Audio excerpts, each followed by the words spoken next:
Dismissed Banban Mayor Alice Guo patuloy na tumatangging sumagot sa mga tanong kaugnay ng kanyang pagkakakilanlan at umano'y banta sa kanyang buhay.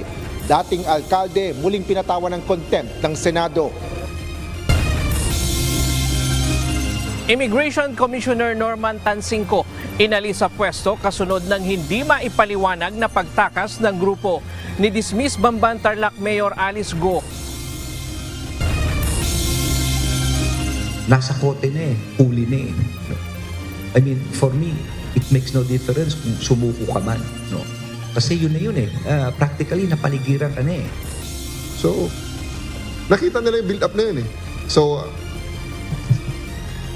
alas 10, nakarinig na kami ng feelers. So, tumawag ang national headquarters dahil high level ang nagiging feelers, ang negotiations. So, sige sir, i-hold ko hanggang alauna. Ang alauna ko na assault is hold natin hanggang alas 3. So, yun. Other sets of things transpired sa negotiations na. Kingdom of Jesus Christ leader Apollo Kibuloy at 4 na co-accused nito na corner kaya't napilitang sumuko. Pagtatago sa labas ng KOJC compound, kwentong kutsero ayon sa DILG. By 9 o'clock, I cannot remember the precise time, but by 9 o'clock yesterday, in the morning, I was able to say, sige, tuloy nyo na. Agree to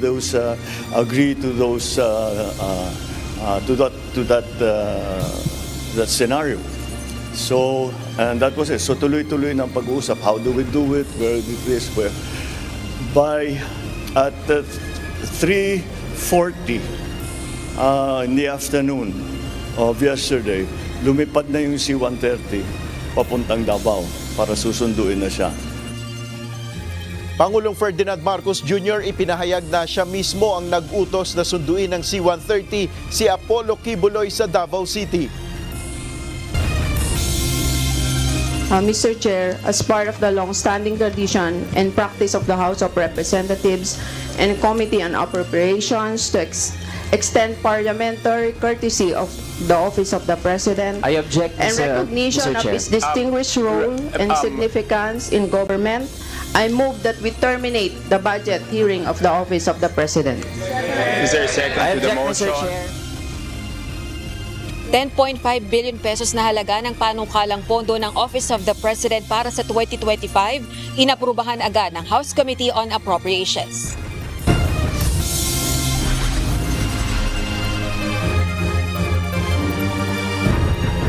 Magandang hapon, Pilipinas at sa buong mundo. Tayo po ay sa bayang napapakinggan sa Radyo La Verdad 1350, ang UNTV Radio. At una sa ating mga balita. Iniharap na sa media ni Department of the Interior and Local Government Secretary Benhar Abalos at Philippine National Police Chief Police General Romel Francisco Marbil si Kingdom of Jesus Christ leader Apollo Kibuloy at 4 na co-accused nito. Ayon kay Secretary Abalos, tama ang naging desisyon nila na huwag umalis sa KOJC compound at ituloy ang paghahanap kay Kibuloy. Sinabi naman ng PNP na wala nang susuotan ng Kingdom of Jesus Christ leader kaya't napilitan umanong lumabas. Napapaligiran na rin ng mga pulis ang pinagtataguan ng religious leader kaya't na-pressure hanggang sa sumuko. Ito ang balita ni Lea Ilagan, live. Magandang hapon, Lea. Nagbigay na ba ng detalyadong impormasyon ng PNP sa pagkakahuli kay Apollo Kibuloy? Magandang hapon sa iyo, June. Matapos nga, June, yung isinagawang pagdinig o hearing ng ilang senador dyan sa Davao, kaugnay nga ng operasyon na isinasagawa ng mga pulis dyan sa KOJC compound. Patungkol naman sa paghahanap dito kay Apollo Kibuloy ay nagbigay ng 24 na oras na ultimatum ang PNP para lumutang itong si Kibuloy at kung hindi, magsasagawa sila ng final assault.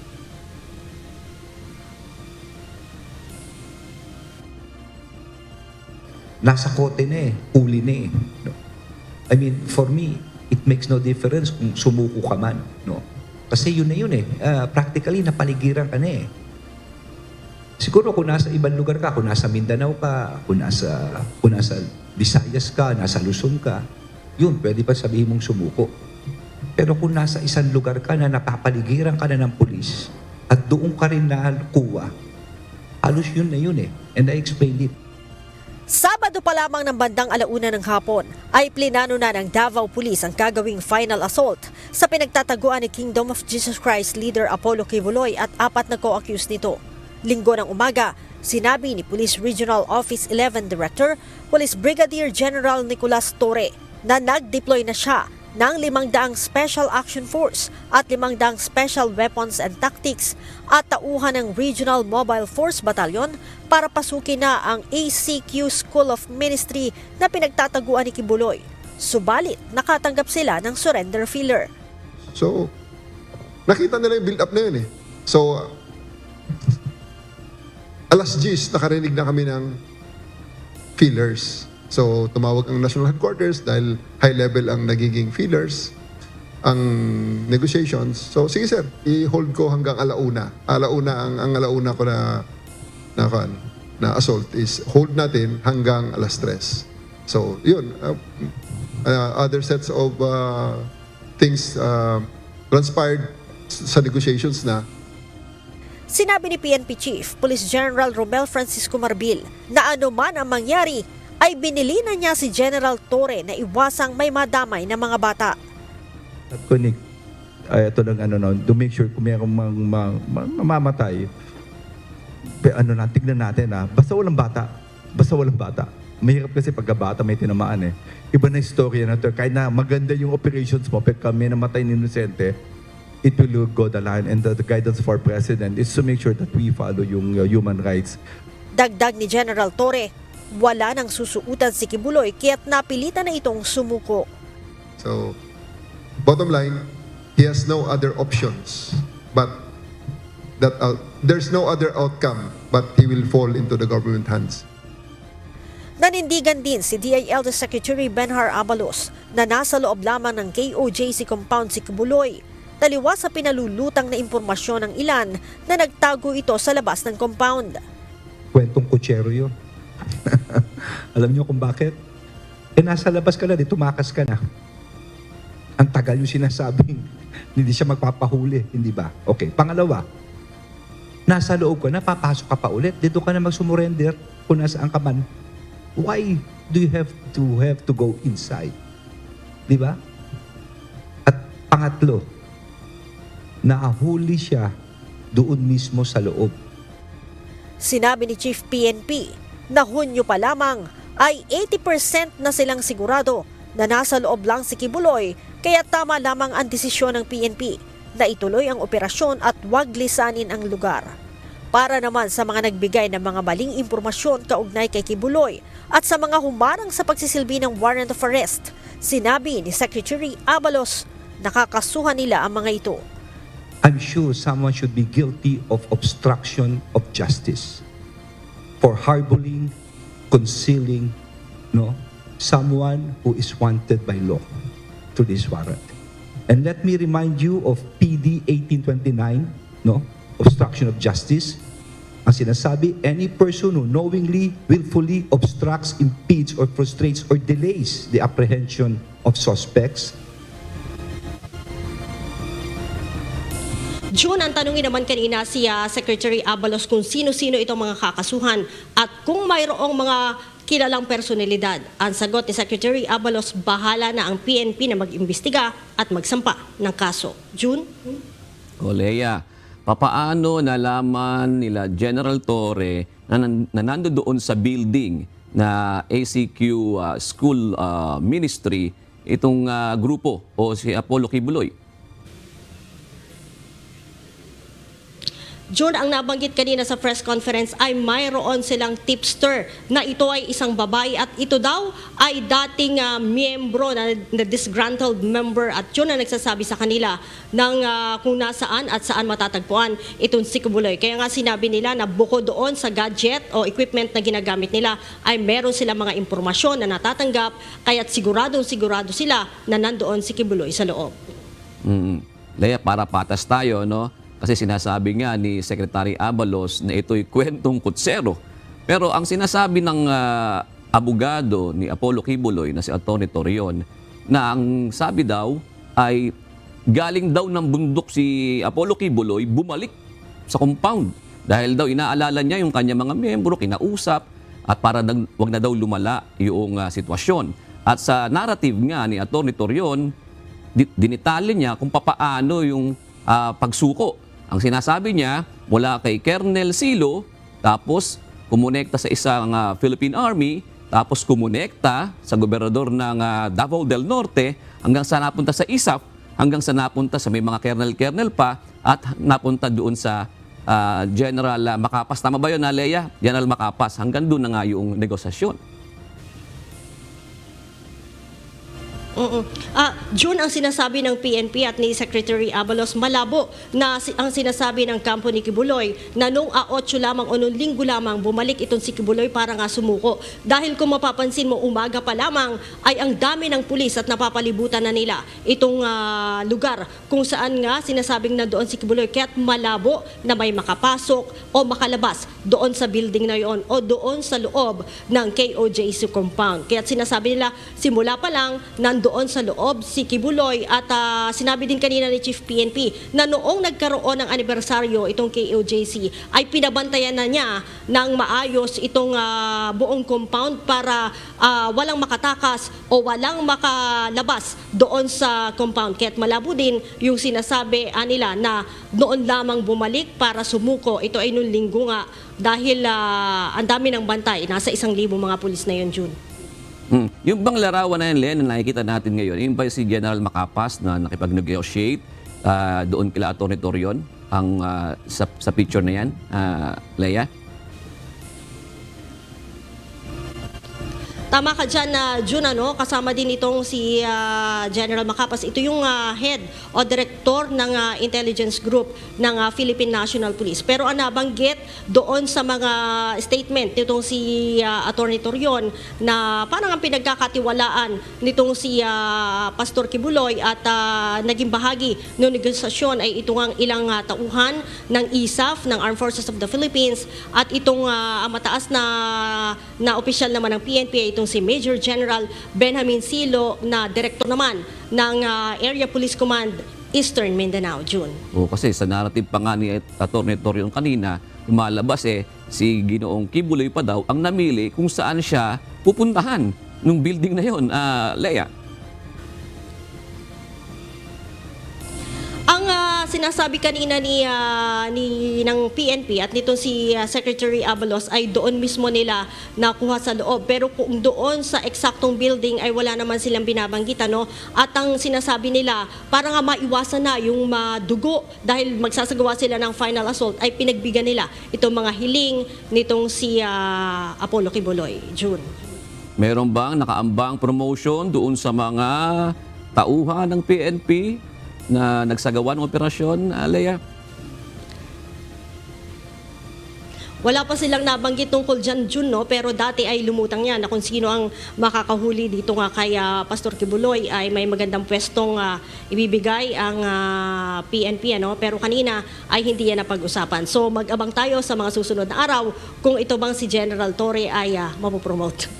Yung itatanong mo sana kanina, yung pabuya. Hindi mo may iwasan na itanong yun. Tama ba, Lea? Kasi kasama naman talaga yan doon, di ba? Tama yan, June, Although hindi nila sinabi doon sa press conference at wala na rin tayong pagkakataon na maitanong yan at nagmamadali sila sa kanilang mga oras, ay doon sa unang bahagi ng press con sa may bandang unahan ay sinabi nila na meron silang tipster na babae. June. Lasa lang, Lea. Ano ang susunod na kabanata?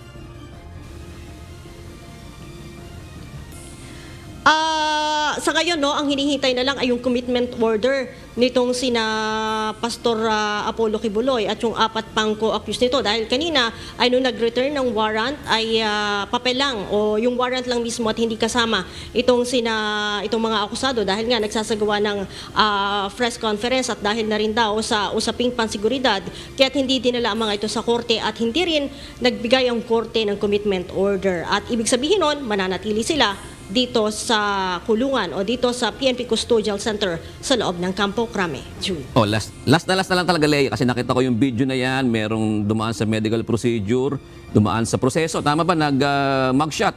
Ito ba ay bago sila iharap sa media? Kanina lang ba yun o kagabi pa yan? Pagdating nila June ay sila ay sinalang sa booking procedure, kinuha din ang kanilang medical at physical examination at maging kanina bago sila lumabas doon sa PNP Custodial Center ay sumailalim din sila sa medical at physical examination at pagdating nga nila June kahapon ay kagabi o kanina madaling araw ay sinabi na medyo mataas ang BP nitong ilan sa mga ito pero hindi na binanggit kung sino-sino itong mga ito pero bukod doon sa tumaas ang kanilang BP ay maayos naman daw ang ibang kondisyon nitong 5 akusado, June. Maraming salamat, Leia Ilagan, nagulat ng live mula sa Campo Crame. About between 8 and 9 in the morning, we got another message from our contacts na sinasabi handa na raw siya mag-surrender.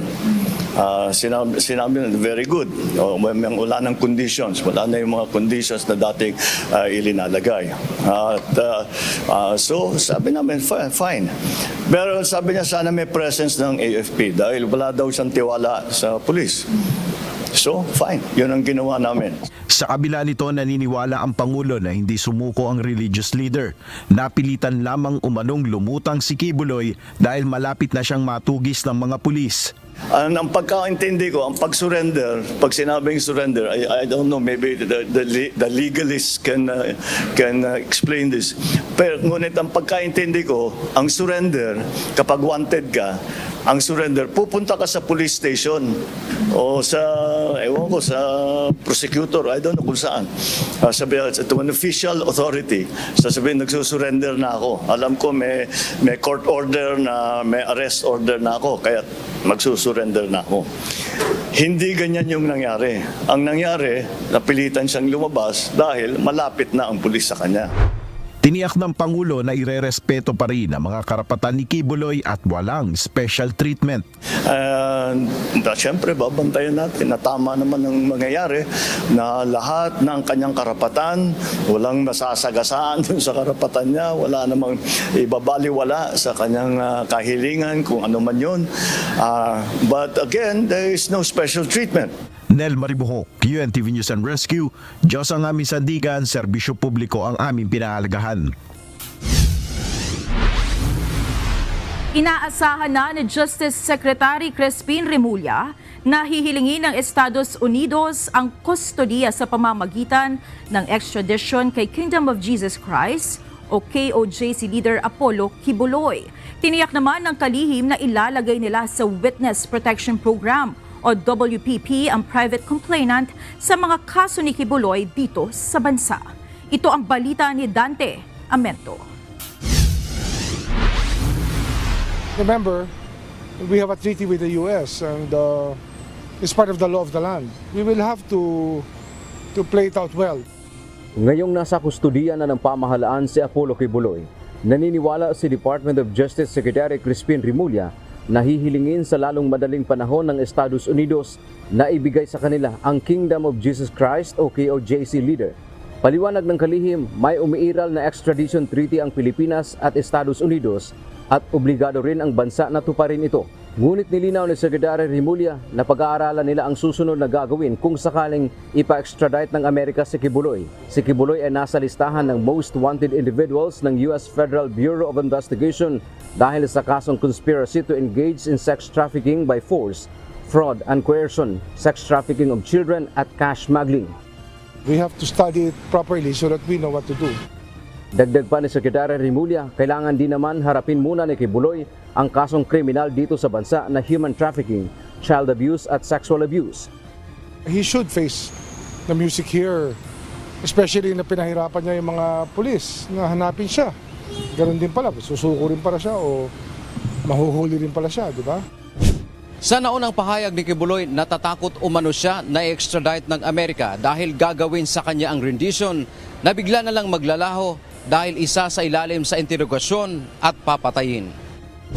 It's not only rendition, but also elimination. If it is possible, pwede nila akong i-assassinate. So, nandun po sa dalawang yun, kidnapping or assassination. Samantala, tiniyak naman ng DOJ na ilalagay sa Witness Protection Program o WPP ang private complainant laban kay Kibuloy na si alias Amanda. Si Amanda ay sinasabing nakararanas umano ng panghaharas online. Siyempre. Special case yan kasi mabigat ang kalaban dito. Dante Amento, UNTV, News and Rescue. Diyos ang aming sandigan, serbisyo publiko ang aming pinahahalagahan. Hindi magtatagal at mapapauwi na sa bansa si dating Negros Oriental 3rd District Representative Arnolfo Arnie Teves Jr. Ayon kay Justice Secretary Crispin Remulla, may kasunduan na sila ng Philippine Air Force na isasakay ito sa kanilang eroplano kapag formal na itong ibabalik sa Pilipinas galing East Timor. Teves is coming home very soon. Malapit na. Andun lang ang papa ngayon sa Timor-Leste. At expectation natin, within the month, uwi na si Teves. Sinabi na rin ni DOJ spokesperson Assistant Secretary Mico Clavano na mismong sa Timor-Leste President Jose Ramos Horta ang nagsabi na ayaw na nitong magtagal pa sa kanilang bansa si Teves. Naibalik na sa korte sa Pasig at Quezon City ang warrant of arrest na inisyu laban sa religious leader na si Apollo Kibuloy at 4 na kapwa-akusado. Sa impormasyon mula sa Philippine National Police, naibalik ang warrant of arrest sa Quezon City Regional Trial Court Branch 106 bandang alas 11:44 ng umaga. Ang warrant naman na inisyu ng Pasig City Regional Trial Court ay naibalik pasado alas 12 ng tanghali. Ang return of warrant ay bahagi ng proseso para maiulat sa korte na nahuli na ang subject. Gayunman, walang inilabas na impormasyon ng PNP hinggil sa commitment order o kung saan ikukulong sina Kibuloy. Sa ngayon, nananatili pa sa PNP Custodial Center sa Campo Crame sina Kibuloy at mga kapwa-akusado matapos silang sumuko sa mga otoridad sa Davao City kagabi. Inabot lamang ng 15 minuto ang pagtalakay ng House Committee on Appropriations sa 10.5 billion pesos na panukalang pondo ng tanggapan ni Pangulong Bongbong Marcos Jr. para sa susunod na taon. Mabilis itong naaprubahan sa kabila ng pagtutol ng Makabayan Bloc Representatives. Nais pasa ng questioning ng grupo ang bilyong-bilyong pisong halaga ng confidential at intelligence funds ng Presidente. Ito ang balita ni Rosalie Cos. Mr. Chair, as part of the long-standing tradition and practice of the House of Representatives and Committee on Appropriations to extend parliamentary courtesy of the Office of the President I object, and recognition of his distinguished role and significance in government, I move that we terminate the budget hearing of the Office of the President. Is there a second to the motion? Mr. Chair. Pagkatapos ipresenta ni Executive Secretary Lucas Bersamin sa House Committee on Appropriations ang panukalang pondo ng tanggapan ni Pangulong Bongbong Marcos Jr. para sa 2025, agad na inihain ang mosyon na tapusin na ang pagdinig. Ito ay alinsunod sa matagal ng tradisyon na parliamentary courtesy ng House of Representatives sa Office of the President. Tinutulan pa sana ito ng Makabayan Bloc Representatives dahil nais na mga itong busisiin ang paggamit ng pondo sa ilalim ng tanggapan ng Presidente kasabay ng iba pang mga issue. Mr. Chair, I object dahil sabi po ng Presidente, all government agencies undergo the same process tuwing budget deliberations bilang sagot sa Office of the Vice President, Mr. Chair. So kung ganun, Mr. Chair, na ita-terminate natin ngayon yung deliberations, we are affirming ang pagiging brat ng Vice President. And in fact, Mr. Chair, pinapalabas natin na nagsisinungaling yung mismong Presidente na mag-undergo ng scrutiny, Mr. Chair. Back your statement na nagsisinungaling yung Presidente. No, Mr. Chair, that would depend on the decision of this committee. Kasi on record yun, Mr. Chair. We have to delete that portion where you're insinuating that there will be pagsisinungaling if we follow tradition. We're a co-equal branch of government and the President cannot dictate on this committee or in each congressman the wills of each congressman. Ngunit dahil 51 kongresista ang bumotong pabor at 3 lamang ang hindi sang-ayon sa agarang termination ng budget deliberation, kaya natapos ang pagdinig sa loob lamang ng 15 minuto. Pinagbigyan naman ng House panel ang Makabayan Bloc na makapagsalita. Si House Assistant Minority Leader at Gabriela Women's Representative Arlene Brosas na isa ng itanong ang issue kaugnay ng kontrobersyal na religious leader na si Apollo Kibuloy at ang issue ng unprogrammed appropriations. Mr. Chair, gusto rin naming matanong, will the government go after those who aided Kibuloy? Kasi kung matatandaan, sabi ni former President Duterte, alam daw niya kung nasaan si Kibuloy, pero secret lang daw. Si VP Sara Duterte, sabi niya, nasa langit daw. Obstruction of justice ito. Isinala nga natin ang Office of the Vice President dito, tapos ngayon nagbibigay ng courtesy sa Office of the President. Double standard dito. Nade-deprive ang mga mamamayang Pilipino na malaman paano ginastos ng presidente, pinakamataas na opisyal sa Pilipinas, ang kanyang pondo. Si House Deputy Minority Leader Representative Franz Castro naman na isa nang magtanong sa issue ng confidential at intelligence funds ni PBBM para sa susunod na taon. Halagang 10.5 billion pesos ang 2025 proposed budget ng Office of the President. Sa ilalim ng panukala, 2.25 billion pesos ang confidential funds, samantalang 2.31 billion pesos naman ang intelligence funds. Yung papalobong intelligence funds and confidential funds. So mapapansin natin, Mr. Chair, sa 10 billion na budget ng Office of the President, halos kalahati dito ay nasa CF at saka intelligence fund. Sa uli, tiniyak ni House Majority Leader Representative Manix Dalipe na sa plenaryo na matatalakay ng husto sa Kamara ang 2025 proposed budget. Ito na ang pangatlong taon na mabilis na nakalusot sa House Committee on Appropriations ang panukalang pondo ng tanggapan ni Pangulong Marcos Jr. Target naman ng Kamarang maipasa ang 2025 proposed budget sa katapusan ng Setyembre. Rosa Licoz, UNTV News and Rescue. Diyos ang aming sandigan, serbisyo publiko ang aming pinahahalagahan. Narito naman ang mga balita sa iba't ibang panig ng mundo na ihahatid ng ating global correspondent na si Jack De Ocapo mula sa Chester, United Kingdom.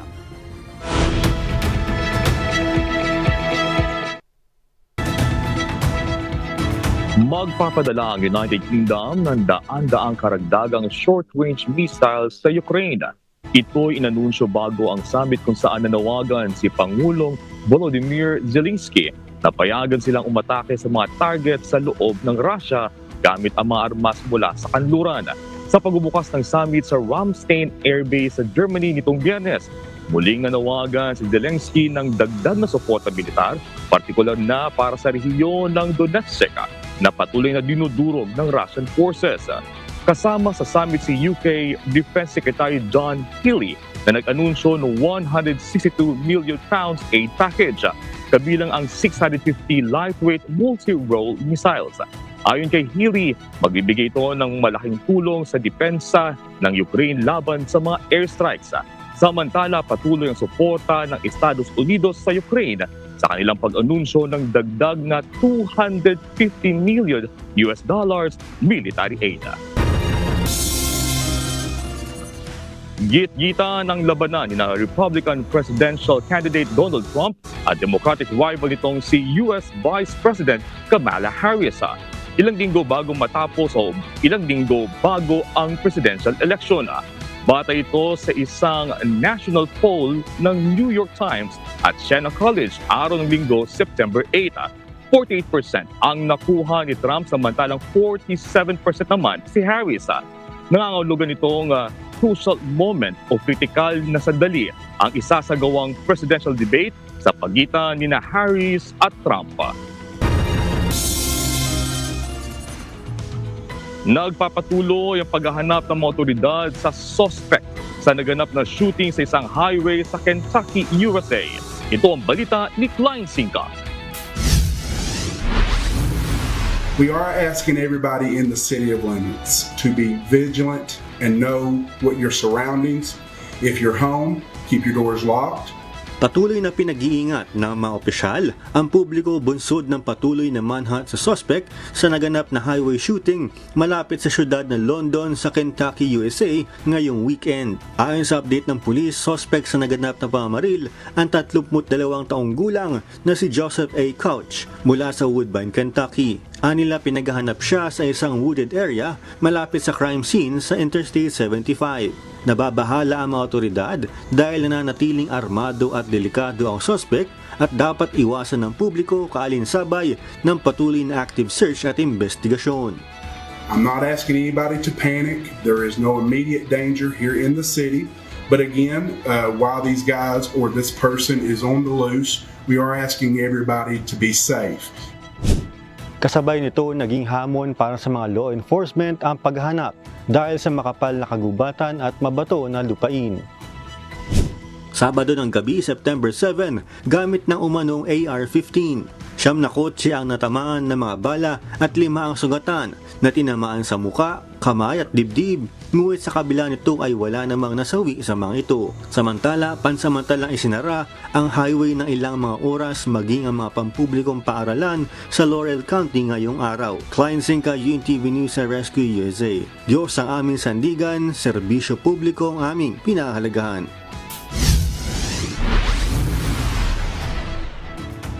Panibagong sunog ang sumikla sa dormitoryo sa isang paaralan sa Kenya, araw ng Linggo, September 8. Ikatlong insidente na ito sa bansa sa loob ng ilang araw.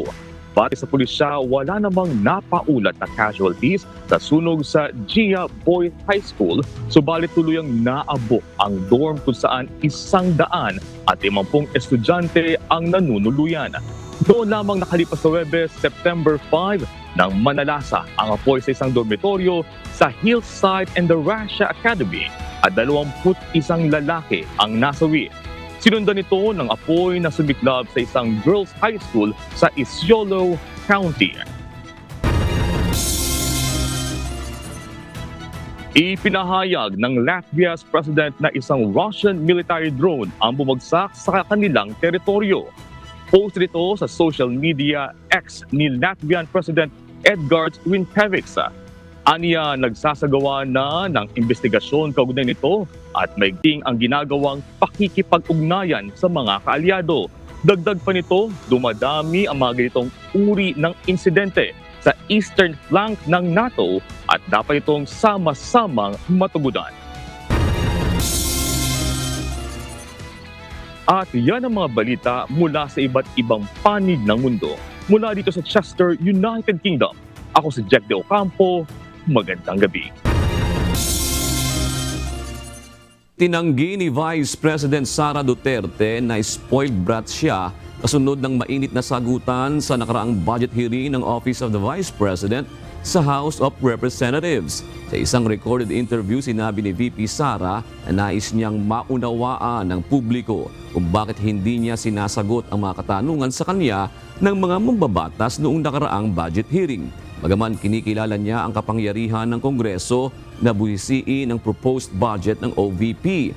Ni VP Sara, batid ng taong bayan na hindi siya bratinela o spoiled brat dahil kilala na umano siya ng marami mula nung siya ay mayor pa ng Davao City hanggang sa mahalal sa pagka-vice-presidente. Nanindigan si VP Duterte na hindi niya inaabuso ang kanyang kapangyarihan at testigoan niya ang buong bayan na hindi siya isang spoiled brat. Ayon pa kay VP Sara, maaaring tinawag lamang siyang bratinela ng ilang mambabatas dahil hindi nito nagugustuhan ang paraan ng kanyang pagsagot. Sanay ako na sumagot sa mga tanong ng mga bagay-bagay. Kaya nga, di ba, nagbibigay ako ng mga interview kahit hindi siya arranged na interview, mga ambush interview ng media kung saan nakukuha nila yung mga katanungan ng taong bayan. Sanay ako sa ganyan at alam ng taong bayan na hindi ako bratinela o spoiled brat. Hinamon naman ni House Deputy Minority Leader, ACT Teachers Party List Representative Franz Castro, si Vice President Sara Duterte na sa House of Representatives magpaliwanag kung saan papaano ginastos ang 125 million pesos na halaga ng confidential funds sa loob ng 11 araw. Ayon sa kongresista, mas maganda na humarap ang pangalawang Pangulo sa House Committee on Appropriations at magpaliwanag sa taong bayan kaysa sa isang video. Hindi rin anya ito political attacks at iginiit na tinitiyak lamang ng Kongreso na ginagamit ng tama ang pondo ng taong bayan. Bukas nakatakda ang pagdinig ng House Committee on Appropriations sa 2025 proposed budget ng Office of the Vice President matapos ipagpaliban ng komite. Samantala, itinanggi naman ng Presidential Communications Office ang alegasyon ni VP Duterte na 2 tao lamang ang may hawak ng pambansang pondo. It's not true.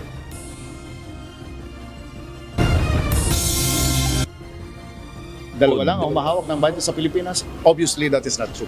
Humarap na sa wakas si Alice Go alias Go Waping sa pagdinig ng Senado matapos ang pagtatago mula sa Senate warrant of arrest.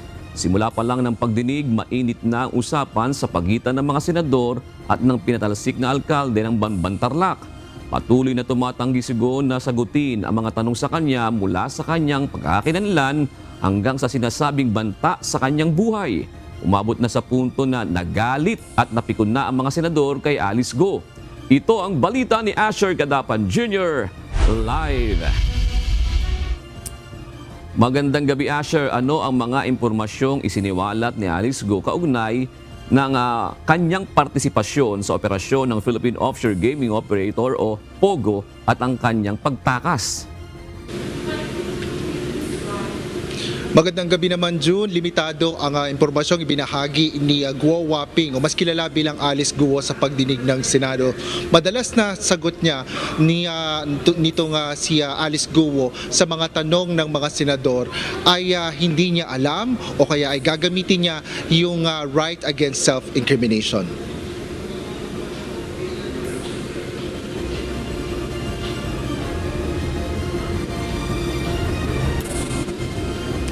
Bago mag-alas 9 ng umaga, dumating na sa Senado si Alice Guo alias Guo Waping. Nakasuot ang dating alkalde ng bulletproof vest at helmet at napaligiran ng mga babaeng pulis. Sa pagsisimula ng pagdinig, agad inusisa ng mga senador si Guo kung siya ang Chinese national na si Guo Waping. Ngunit paulit-ulit itong tumangging kumpirmahin kung siya nga ito sa dahilang mayroon na umano siyang mga hinaharap na kaso. Iginit rin niya na isa siyang tunay na Pilipino. Are you Guo Huaping? Madam Chair, may mga kaso na po na final po sa akin po sa court, kaya hindi ko po siya masagot po sa inyo ngayon. I don't think yung tanong ko ay may kinalaman sa kaso sa inyo, lalo na may pruweba nang na-establish ang NBI at yung isa pang ahensya, kinukumpara yung fingerprints ni Guo Huaping at fingerprints nyo bilang Alice Guo at parehong sinabi nilang magkaparehong taong ito. So, for your own sake at para sa kabatiran ng aming komite, just one last time on this very simple fundamental question. Ikaw ba si Guo Huaping? Madam Chair, hindi ko po kino-confirm at may kaso na po sa akin sinampa. Sasagutin ko po sa korte po. Paliwanag pa ni Alice Guo, may banta sa kanyang buhay, dahilan kaya't ayaw niyang masyadong magsalita lalo sa publiko tungkol sa detalye ng mga impormasyong tinatanong sa kanya. Madam Chair, honestly po, hindi ko po alam kung paano po nangyari. Basta alam ko po si Alice Guo po. At pasensya na rin po kung hindi po kayo naniniwala. Ako sinasabi ko, as much as possible po, gusto ko rin pong sabihin po sa inyo lahat at sa mga magiging questions nyo rin po sa akin mamaya, may consideration lang din po ako sa safety ko rin po. Tuminggaring sabihin ng pinatalsik na Banban Tarlac Mayor kung sino at paano ang pagbabanta sa kanyang buhay. Kaya hindi rin matanggap ng mga senador ang dahilan ng death threat sa hindi niya pagsagot sa mga katanungan. Sasagutin mo kaming ganyan, pagkataas mo kaming bastusin, pagkataas mo kaming takasan, sasabihin mo may death threat ka, tapos di mo masabi kung saan galing yung death threat mo, hindi mo masabi kung dito sa Pilipinas o sa abroad. Inusisa na rin ng mga senador kung paano tumakas ang magkakapatid na Guo sa bansa. Sinong mga Pilipinong tumulong sa inyo makatakas sa Pilipinas? Madam Chair, walang tumulong po ni isang Filipino or Filipina. Isiniwalat naman ni Alice Guo na may nagpahiram sa kanila ng yate para makatawid patungong Malaysia.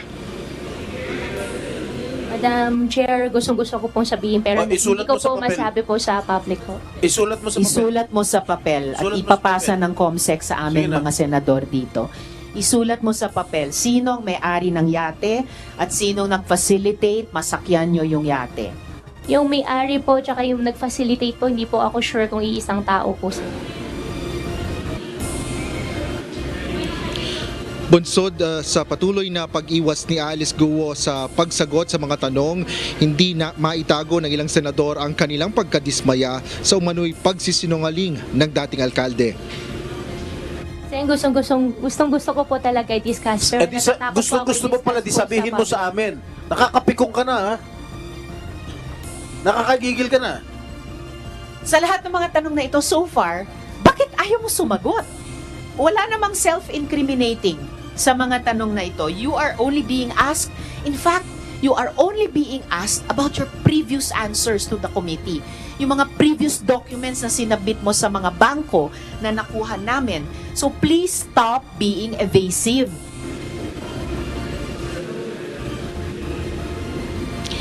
June, sa mga pagtatanong ng mga senador ay umabot pa, lumagpas pa dun sa takdang oras na dapat ay magsisimula na sila ng plenary session, ay umabot pa sila ng mga 20 minutes pa mula dun sa pagsisimula dapat ng plenary.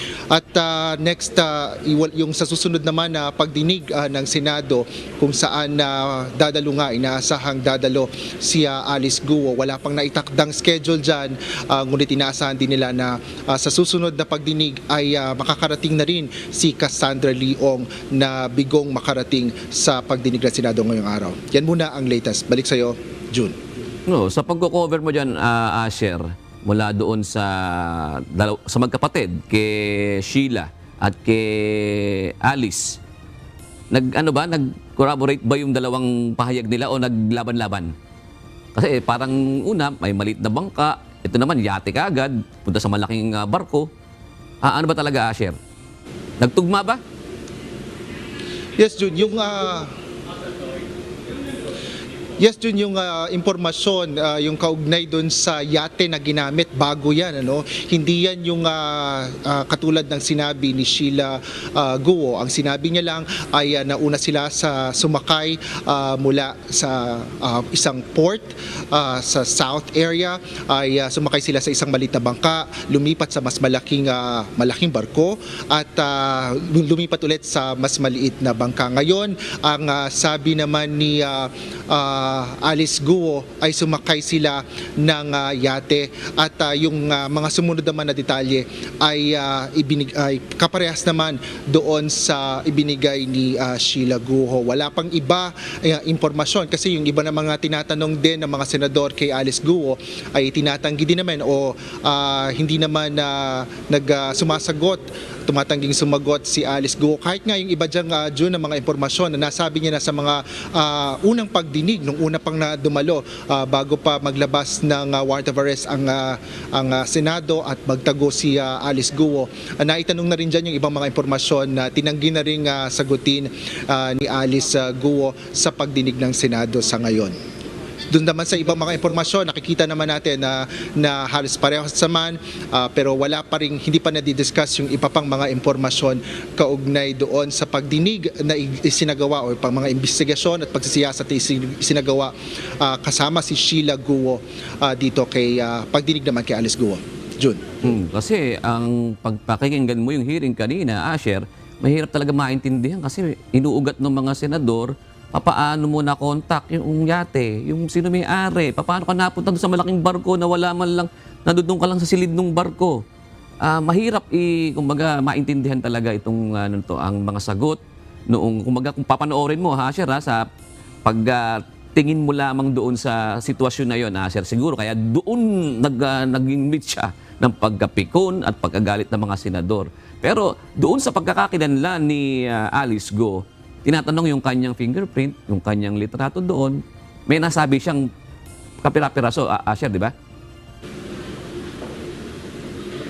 Yes, June, yung mga fingerprints, sinasabi niya nga, may pinipresenta kasing mga dokumento ang mga senador doon sa kanilang pagtatanong kay Alice Guo. At sinabi ni Alice Guo na ilan doon sa mga dokumento na yon ay nakita niya na merong isa doon na nandun nga yung kanyang lagda, yung kanyang pirma. Ngunit sinasabi niya na hindi niya alam kung paano napunta yun doon. Gayun din doon sa ibang mga dokumento na may mga fingerprints. At sinasabi niya nga na maaaring sasabihin niya, sinabi niya na kanya ang maaaring kanya yung mga fingerprints na yun, bagaman hindi pa niya matukoy, of course, pero hindi niya rin malaman, hindi niya rin masabi at hindi niya rin makumpirma kung paano napunta doon ang kanyang umano'y fingerprints dun sa ilang mga dokumento. June. Okay, titingnan pa natin sa mga susunod na pagdinig ang magiging progress niyang pagdinig na yan, Asher. Maraming salamat, Asher Cadapan Jr., nag-uulat mula sa Senado. Sa kaugnay na balita na cite in contempt si dismissed Banban Tarlac Mayor Alice Guo sa ginagawang pagdinig kanina sa Senado dahil sa umunoy pagsisinungaling nito sa kanyang tunay na pagkatao. Nagdesisyon ng mga senador na dapat mapunta sa Senado ang kustodiya sa dating alkalde. Wala pa rin sa Senado. Ito ang balita ni JP Nunez live. Magandang gabi, JP. Nailipat na ba sa Senado ang kustodiya kay Alice Guo? June, sa ngayon nasa Philippine National Police pa rin o PNP nananatili yung kustodiya ni Alice Guo. Yan nga ay dahil meron siyang graft charges sa Regional Trial Court sa Capas Tarlac at hindi pa naililipat yung kanyang kustodiya sa Senado. Isa sa pinipilit ng mga senador na dapat sagutin kanina ni dismiss Bamban Tarlac Mayor Alice Guo sa ginawang joint committee hearing sa Senado ang tunay nitong pagkakakilanlan. Ito yung resulta ng investigasyon ng National Bureau of Investigation o NBI na nagmatch ang fingerprint ni Alice Guo sa isang nagngangalang Guo Huaping na isang Chinese. Paulit-ulit ang tanong ng mga senador kay Alice Guo kung siya nga ba si Guo Ping, pero paulit-ulit din ang naging pagtanggi nito at iginiit na siya lamang si Alice Guo. Hindi naniwala ang mga senador at hinatulang nagsisinungaling si Alice Guo kaya nagdesisyon si Senate Committee on Women, Children, Family Relations and Gender Equality Chairperson Risa Hontiveros na is-cite in contempt si Alice Guo. Yung question ng identity, dahil proven na ng NBI at proven na ng isa pang ahensya na Alice Guo at Guo Huaping iisang tao lang kayo. At yun yung patuloy na pinagsisinungalingan mo sa komiteng ito. Therefore, the chair is citing Alice Guo alias Guo Huaping in contempt.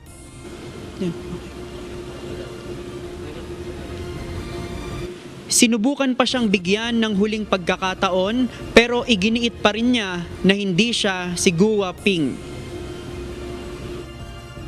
Let's give a last chance for her to answer the question.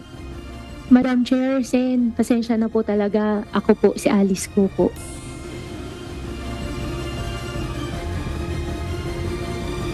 Binigyang diin naman ni Senate Majority Floor Leader Senator Francis Tolentino na ang Senado ang naglabas ng arrest warrant para hulihin si Alice Guo.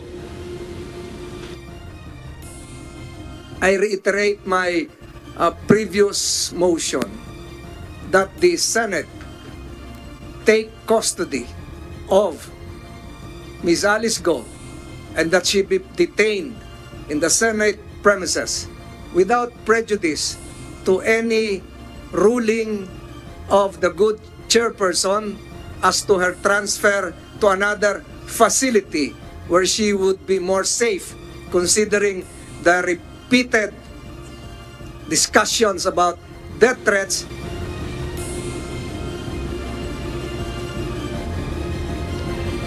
Sa ngayon, mapupunta muna si Alice Guo sa PNP Custodial Facility pero kapag nag-bail ito ay tsaka siya dadalhin sa Senado. Alice Guo is to remain in the custody of the Senate until the conclusion of this committee's inquiry, and this committee will coordinate with any court ordering your detention. The chair is clarifying that while Alice Go is in contempt of the Senate, she will remain in PNP custody. But if she posts bail, she will be taken to the Senate.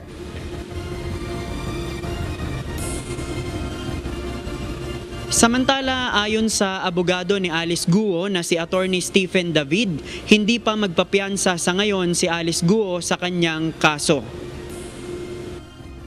May plano siya mag-bail. Siyempre, paano siya makakalaya kung di siya mag-bail? But, we have to synchronize that. Kasi right now, the necessity of posting bail is not so urgent. Kasi nga, she will still remain in jail. So, bakit ka pa mag-bail, di ba?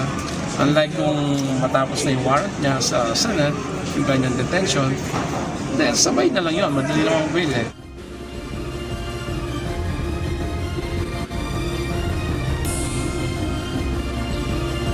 June, para sa konteksto ng ating mga kababayan, ang expected kasi na nung pagdating dito ni Alice Guo ay dadalhin siya sa kustodiya ng Senate. Pero nga, nung pagdating niya dito, meron kasing arrest warrant na inilabas yung Regional Trial Court ng Capas Tarlac. Kaya kailangan niya munang harapin yun.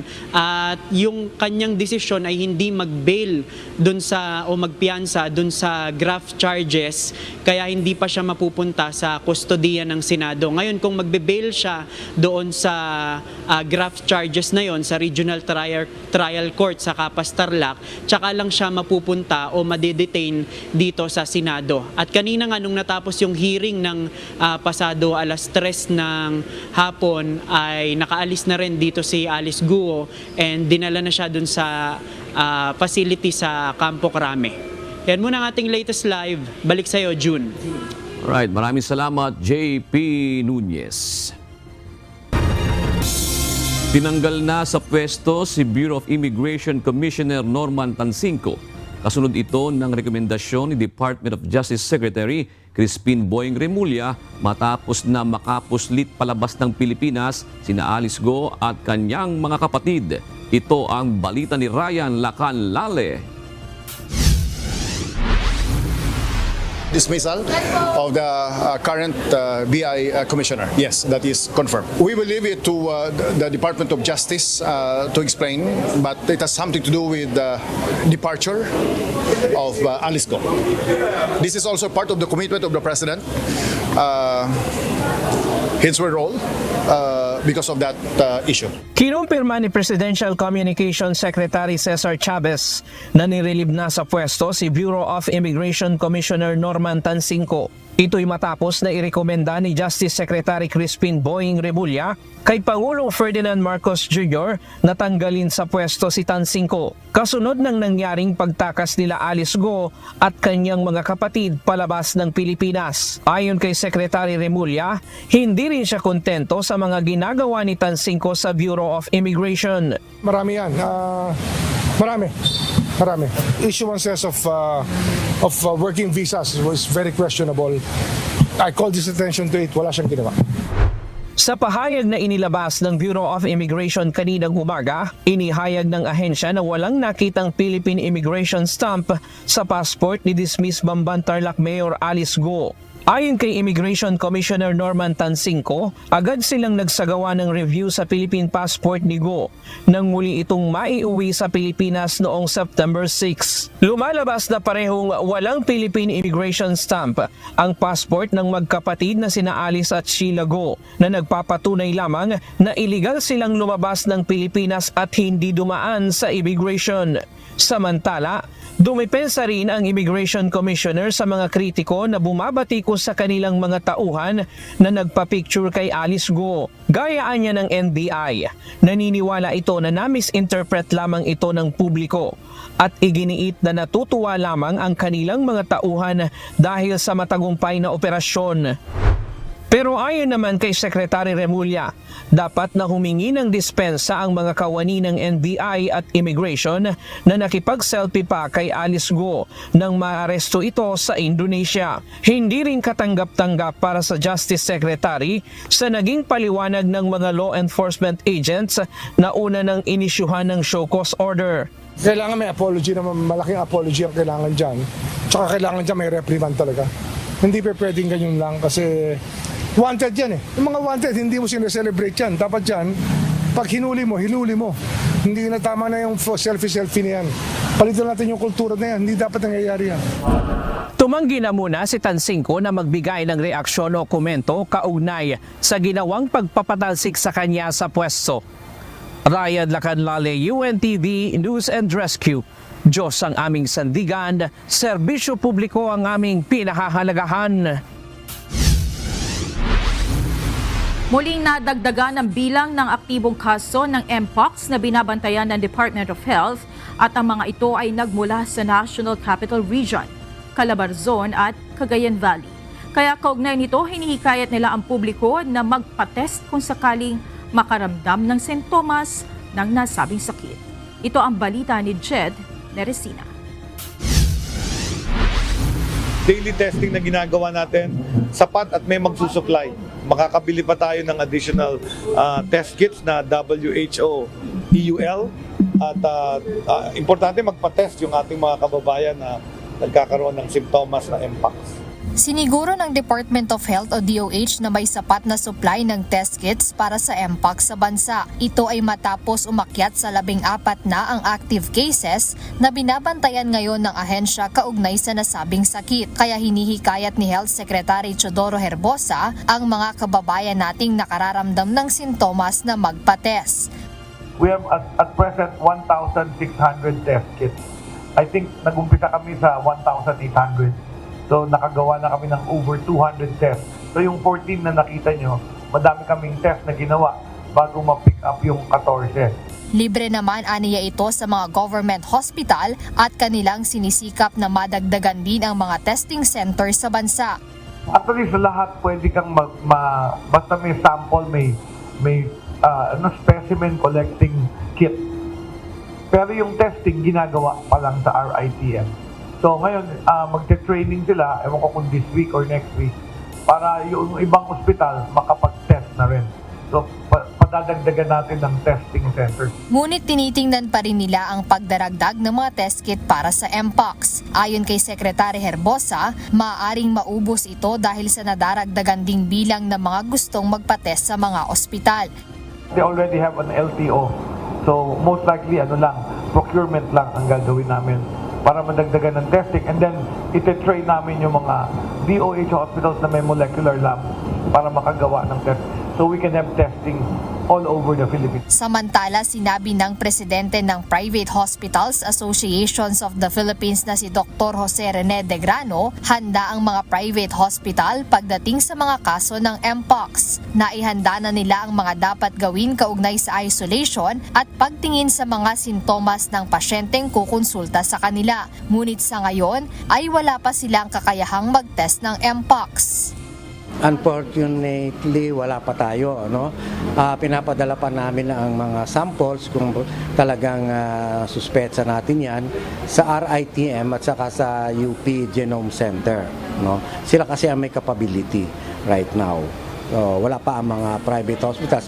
Sa kabila nito, siniguro ni Dr. De Grano na naturuan naman ang kanilang mga medical personnel na kumuha ng sample mula sa suspected Mpox patient at maipadala ito sa kaukulang ospital para matest. Umaasa sila na kung darami pa ang kaso ng Mpox sa bansa, ay magkaroon din sila ng kakayahang mag-test at gayon din ang bakuna panlaban sa nasabing sakit.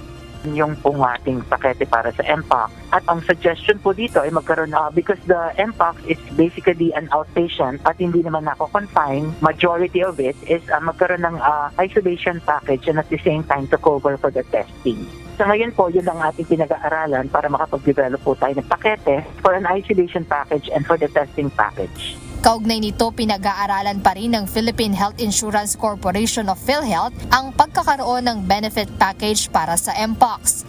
The soonest possible time po na matapos yung ating pag-aaral, kailangan mailabas na natin kasi po yung mga guidelines naman, kung narinig nyo rin po dun sa hearing, ay yung po mga guidelines on how to treat, on how to isolate ay ilalabas pa rin lamang. So iniintay po natin yung mga yon. Pero sa lalong madaling panahon po ay binibilisan namin yung pag-aaral kasi unang-una nga po ay narito na rin yung impact. So as soon as possible time that we can finish this study, we will come out with a policy po. Minamadali naman na nila ngayon ang pagbuo ng nasabing pakete at siniguro na agad nila itong ilalabas kapag natapos na. Binigyang diin ng Department of Health walang dapat ikapangamba sa Mpox dahil mababa ang risk nito na maka-infect ng iba at ganun din ang risk ng pagkasawi dahil sa nasabing sakit. Huwag lang nila gagawa ng close at intimate contact sa mga suspected Mpox patient. Jed Neresina, UNTV News and Rescue. Diyos ang aming sandigan, serbisyo publiko ang aming pinahahalagahan. Higit sa doble ang itinaas ng bilang ng naitalang kaso ng dengue sa probinsya ng Bulacan sa taong ito ayon sa datos na inilabas ng Provincial Health Office. Simula Enero hanggang sa huling araw ng Agosto, tumaas ito ng 142% o 4,991 cases kumpara sa naitalang kaso noong taong 2023 sa parehong panahon na umabot lamang sa 2,062. Pinakamaraming kaso ang naitala sa San Jose del Monte, pangalawa sa Santa Maria at pumangatlo ang Bulacan. Patuloy pa rin ang panawagan ng Provincial Health Office na panatilihing malinis ang kapaligiran at magsagawa ng search and destroy method lalo na pagkatapos ng pag-ulan upang mapuksa ang mga breeding site ng mga lamok na pinagmumulan ng dengue. Ito po ay dahil sa mga nararanasan po natin na paiba-iba ng mga panahon like dito sa Bulacan. Sa umaga po umuulan and the rest of the day medyo maaraw. So talagang pwede rin na yung mga naiipunan po talaga ng tubig, yung mga breeding sites, no, dyan po talaga yun na maaaring pinagmumulan po ng pagtaas ng kaso ng dengue. Hindi bahagi ng Bangsamoro Autonomous Region in Muslim Mindanao o BARMM ang probinsya ng Sulu. Ito ang inihayag ng Korte Suprema sa kanilang desisyon na inilabas ngayong araw sa mga kaso kaugnay ng ratifikasyon ng BARMM. Unanimous ang boto ng mga maestrado ng SC na valid ang Republic Act 11054 o ang Bangsamoro Organic Law dahil hindi naman tumitiwalag sa Pilipinas ang BARMM bilang isang hiwalay na estado. Pero idineklara ng Korte Suprema na hindi parte ng BARMM ang Sulu matapos tumanggi ang mga taga-roon na ratipikahan sa ginawang plebisito ang Bangsamoro Organic Law. Majority of the ARM or the Autonomous Region of Muslim Mindanao ratified the law except for the province of Sulu. Despite this, Sulu was included in the BARM, prompting the province to file the present petition to assail the law. Dagdag pa ng SC, hindi nakasama sa unang BARMM parliamentary elections ang probinsya ng Sulu sa susunod na taon. Pansamantalang isasara sa publiko simula ngayong araw ang sikat na Virgin Islands sa probinsya ng Bohol. Bunsod ito ng coral vandalism incident sa isla. Naglunsad na rin ng investigasyon ng Department of Environment and Natural Resources Region 7 sa pangyayaring ito. Ito ang balita ni Gladys Tuwabi. Ipa-close yun mo. Actually, based sa recommendations sa naghimo sa assessment sa pag-inspect sa maong damage, kinahanglanon gud o time to heal ang maong corals, ang atong snorkeling diving sites na masirado siya para gyud maulian. Ang sikat na Puntod Island o kilala rin sa tawag na Virgin Island ng Bohol ay pansamantala munang isasara sa publiko epektibo ngayong araw. Ito ay kaugnay pa rin sa mga nakitang coral reefs dito na sinulatan ng mga pangalan na isang anyo ng pagsira ng mga corals na labag sa batas ng bansa.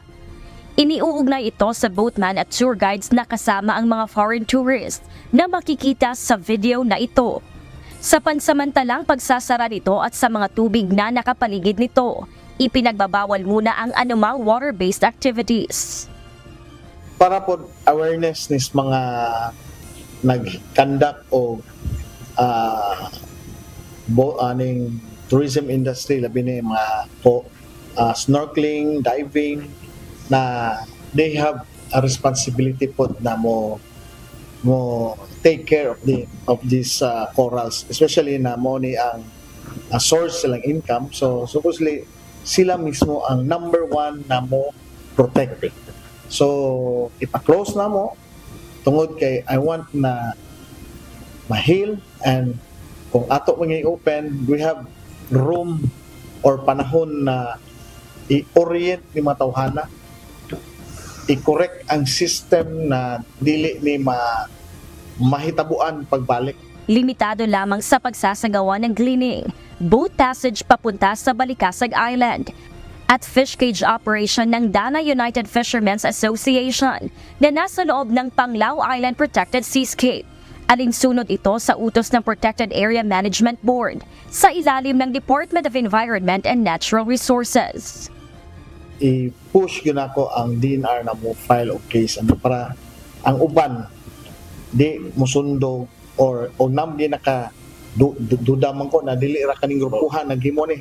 I think all the guides are doing this, but kung way ma-filean o kaso kanang uban di mo tamod o kahadlok.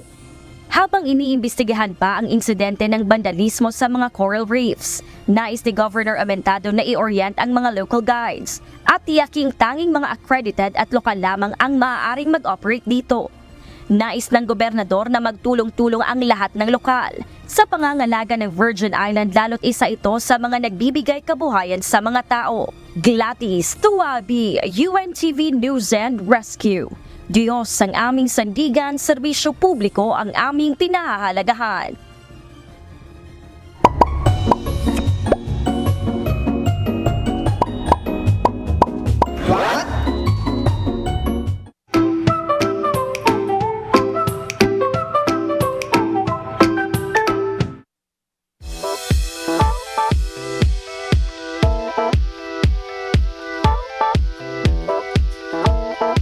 Dagdag kaalaman po, masaya ho ba kayo kapag umuulan? Huwag po kayong kabahan ha, normal lang po yan. Dahil ang tawag po sa mga taong masaya kapag umuulan ay mga pluviophiles. Ang terminong ito ay nagmula sa Latin word na pluvia, na ibig sabihin ay ulan. At phile, na ibig sabihin ay mahilig sa. Pluviophile, mahilig sa ulan. Maraming dahilan kung bakit masaya ang mga pluviophiles kapag umuulan. Ang isa dyan ay yung tunog ng ulan nagpapakalma sa kanilang mga damdamin at nakakabawas ng stress. Isa pa, yung patak ng ulan para po yung musika sa kanilang mga pandinig na nagbibigay ng katahimikan. Ang isa pang dahilan ay dahil sa malamig na temperatura. Kapag umuulan kasi medyo lumalamig at mas masarap sa pakiramdam para sa mga pluviophiles ang malamig na panahon. At wala silang iintindihin na init dahil nga malakas ang ulan at masaya sila. Pagkatapos naman ng ulan, sariwa ang hangin at nag-iiwan ng distinct na amoy na tinatawag na petrichor. Nako, gustong-gusto ng mga pluviophiles ang amoy na yan. At para sa iba, ang ulan po ay nagbabalik ng alaala. Nagkakaroon po ng pagkakataon ng mga pluviophiles na makapagmuni-muni. At ito ay nagbibigay sa kanila ng positibong damdamin. Sa kabuuan po, ang mga pluviophiles ay may natatanging kasiyahan at kaligayahan na nararamdaman tuwing umuulan. Sana po may natutuhan ito at laging tatandaan, mapalad po ang tao na nakakasumpo ng karunungan at ang tao na nagtatamo ng kaunawaan.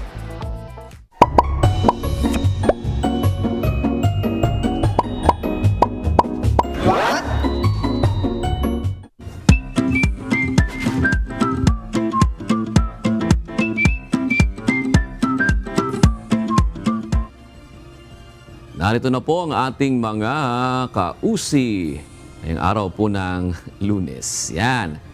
Aba, may comment si Sunito Vargas Chan. Sabi niya po, sa mga nangyayari, nakikita na natin ang katotohanan at kabutihan ay nananaig sa kasinungalingan at kasamaan. Hindi naman niya specific kung ano yung nangyayari. Ano po yung mga big news siguro, no? Siguro. Na nangyayari. Tungkol naman sa budget hearing, sabi ni Linda Tavas, ang mga Katotohanan din kaya ito? mga suki. Sige, oo. sige. Dapat may transparency ang mga funds sa lahat ng sangay ng gobyerno, pati VP at presidente, parang walang pag-aalinlangan ng mga mamamayang Pilipino. Tatlo ang apostrophe sa apostrophe ba tawag ang exclamation point? Oo. May strong feeling si Linda Tavas nang tinype niya. Dalawa muna yung ating comment. Baka po uminit yung ating gabi. Magpapaalam pa naman tayo. Salamat po at shout out kina Friendly, Anthony Capajo at Marlene Ubana. Gayon din kay Gier Villan, Ana Marie Arbasco at Lynn Casp. Habol ko lang si Ate Nedy Espanyol. Lagi palang nanonood sa atin mula sa Pampanga. Happy viewing po. Salamat po. At samantala, narito po ang salita ng Diyos na ating sandigan mula sa aklat ng Malakias 2:16 na nagsasabi, sapagkat aking kinapupuotan ang paghihiwalay, sabi ng Panginoon, ng Diyos ng Israel, at siya na nagtatakip ng kanyang damit na may karahasan, sabi ng Panginoon ng mga hukbo. Kaya't ingatan ninyo ang inyong kalooban na huwag kayong magsalita na may paglililo.